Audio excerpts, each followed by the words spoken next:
పిల్ల బాగానే సంబరంగా ఉన్నదేమే. అవునానే. సరే సరే మీరు లోపలికి గారి.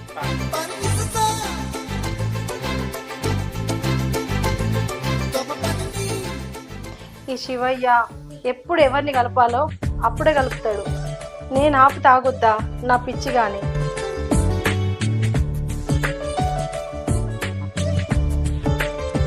వచ్చిండానే వచ్చినావు అక్క.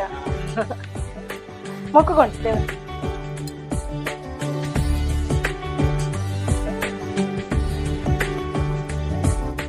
ఓ అత్తమ్మ, అసలు ఈ శివరాత్రి కథ ఏంది ఒకసారి చెప్పరాదు? ఏ నీకెందుకే తెలుసుకునుడు? యూట్యూబ్ లో మత్తుకుంటాయి అలా తెలుసుకోపో. అయ్యో పిల్ల ఆగుతున్నాయిలేవే. ఎట్లా మీ బావ వస్తాడనే కదా. నువ్వు చెప్పద్దమ్మా నేను వింటా. నాకు తెలిసిన కాడికి చెప్తా బిడ్డ. శివరాత్రి రోజు ఆ శివ పార్వతుల్ని భక్తితో పూజించిన మనకు అష్టైశ్వర్యాలు మన ఇంట్లో ఉంటాయని అందరూ అంటారు. అంతేకాదురా, ఆ పరమశివుడు ఆ కాలం నుంచి ఈ కాలం వరకు ఈ సృష్టి నాశనం కాకుండా కాపాడుకుంటూ వస్తున్నాడని మన పురాణాలు చెప్తున్నాయి. అవునా అత్తమ్మ? అవును బిడ్డ, ఈ దీపమే ఆ పరమశివుని ప్రతిరూపం.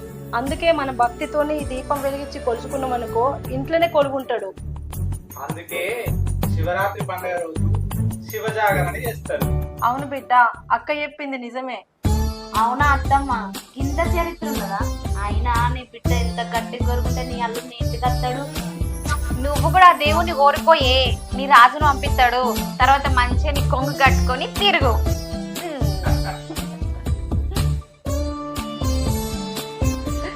వచ్చిన అల్లుడు మొక్కుకో.